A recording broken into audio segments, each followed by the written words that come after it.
Hey everybody, it's Matt Brown. This is Hey Joe by Hendrix, and like we always do, before we get into the solo, we're going to look at the chord progression first. So this one's in the key of E, and an interesting point about this is that the tonic chord does not happen first in the progression, so the key is not always the first chord. So what we have here chord-wise, we have C, we've got G. In this, we're going to do like the Hendrix way of playing a major chord, and I'll explain why in a second. Then we've got a D chord, which can play there or here, or I'll get a little bit more into that in a second.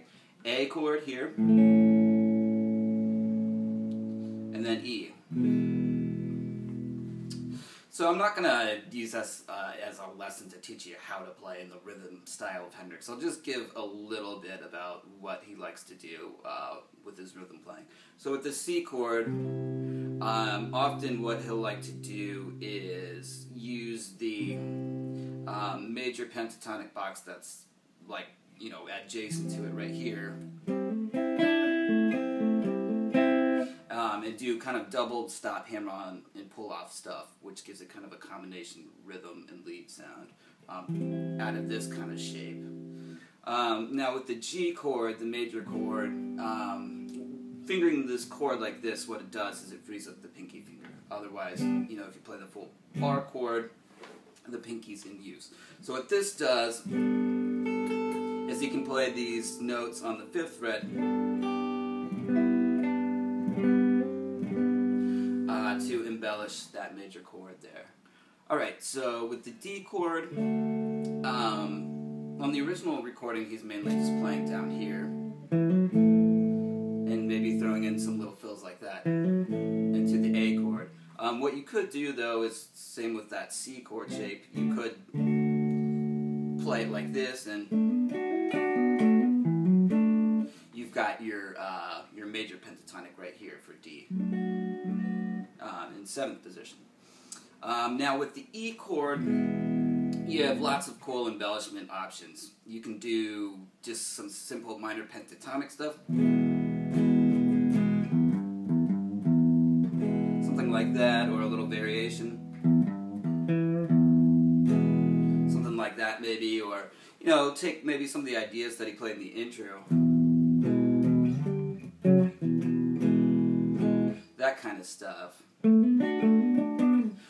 Now, the one thing that you want to look out for with these little embellishments is that you don't get too crazy with them. Otherwise, you're going to kind of step on the toes of the soloist. It's the soloist is playing the solo. You're just providing support.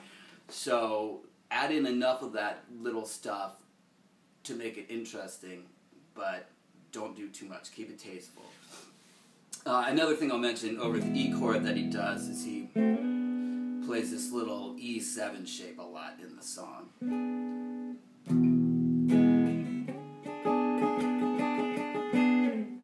So let's talk a bit about the theory of the chords in this progression. It's a lot of chords that aren't diatonic to E, and it moves in like this cycle of fifths, so C to G, and then G to D, D, A to E. So the root notes are moving in a fifths. Now usually you see this type of thing go backwards, like A or E to A to D to G to C and so on, but it goes the other way with this progression. So anyway, with this type of thing, usually you're going to see the minor pentatonic get used over the whole progression. We saw this with Pearl Jam's Alive. And what's going on is that the majority of the notes in that scale are consonant with all of the chords. Now with the tonic chord, you have a real bluesy sound because you're playing a minor third over a major chord. And it gives this just like a real dark bluesy feel. which works with the whole song. Sounds great. Now, a little Hendrix trick that he does as well with the scales is often over an E major chord, you'll see him doing Dorian stuff. And it just gives a real kind of mysterious sound, and it's a total Hendrix type trick, and it's something that I've stolen and like to use as well. So yeah, let's maybe work through. I'll give you an example of how to play through the chord progression tastefully, and then we'll get after the licks. Here's an example of the chord progression.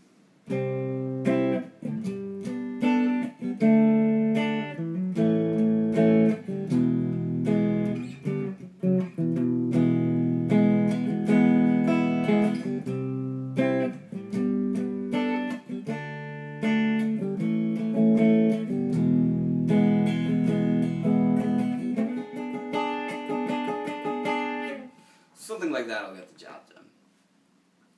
Alright, now let's look at the licks. Ready? Go. So that's our first measure. I'll do this slow. Ready? Go. So we're going to see a lot of double stops in this solo, which is kind of a trademark of his playing. So it's just E minor pentatonic, big bend, then we're coming down the scale, then we've got this double stop, then a bend and release and pull off type deal.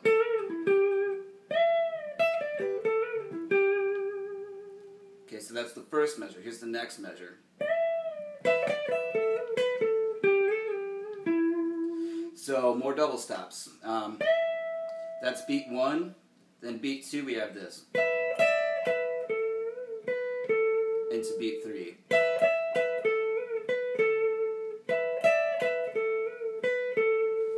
Alright, now this.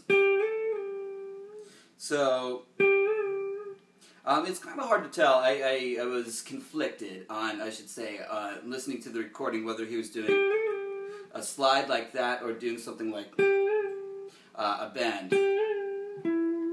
So, not sure there. Do either. It's, you know, it's either way it's going to work.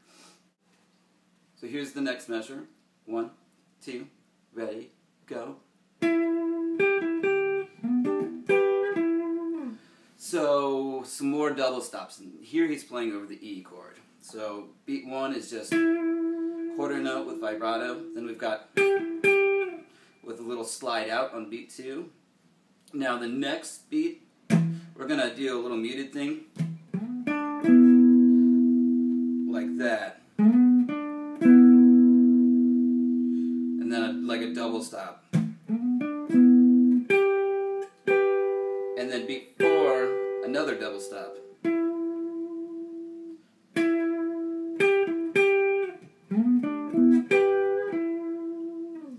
Alright, next bar is pretty easy. We've got rest on 1, then a staccato bend on 2, and then 3. So that bend's coming in on the end of 3, the last one. 1, 2, 3, and 4, and like that. Now the next bar, I'll say a little something about technique. Usually when I'm playing out of 12th position minor pentatonic, I'm using kind of this type of fingering where I'm not using the pinky finger, especially if I'm going to be bending the high strings, like the high E and B. But here, what I'm going to do to help with these double stops, it's easier, I think, to play with, you know, the pinky finger type fingering. So it goes like this. So, beat 1, we have this.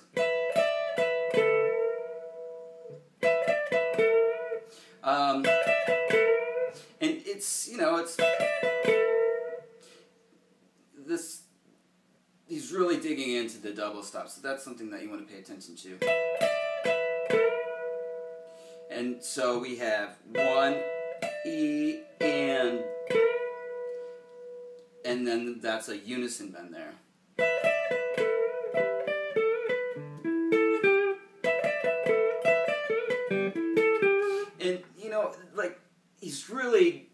I said, he's really digging into it, and so the D, open D string that you're going to see is probably, you know, it's just like an accidental thing that kind of just happens sometimes when you're really just jamming and getting into it. So, you know, that's the general idea of what he's going for, or what he went for with his improv there. So the final bar goes like this: 1, 2, 3, 4. So it's got some syncopated rhythms. We've got 1, 2, 3, 4. So that comes on the E of 1, like that.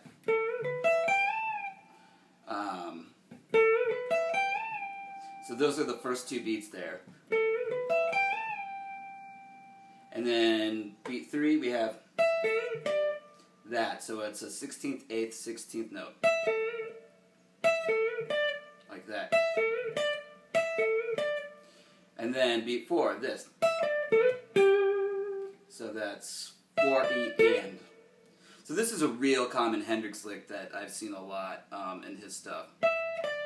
So we're doing 12, 15, and then staccato bend. And then resolving to the minor third. Actually, we've got some more stuff. That wasn't the last measure. I lied. So 1, 2. Now this is where we have the Dorian stuff that's really cool. This is over the E chord here. And so what he likes to do over this E chord sometimes is throw in some little E Dorian ideas for some extra color.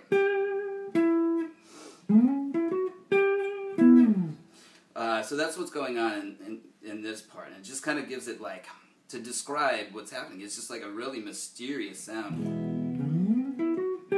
when you play that E Dorian stuff over an E chord. So it's a cool little trick, Hendrix thing.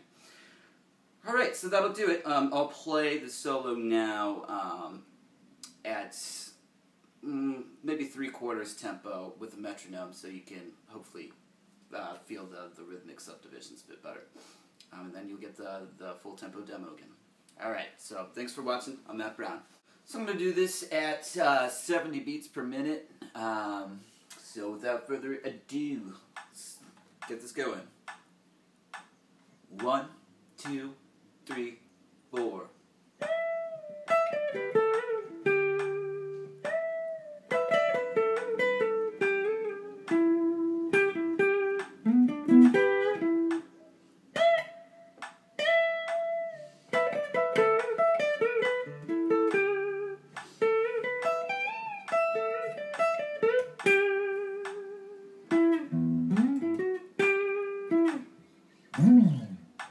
Alright, thanks a lot. Here we go.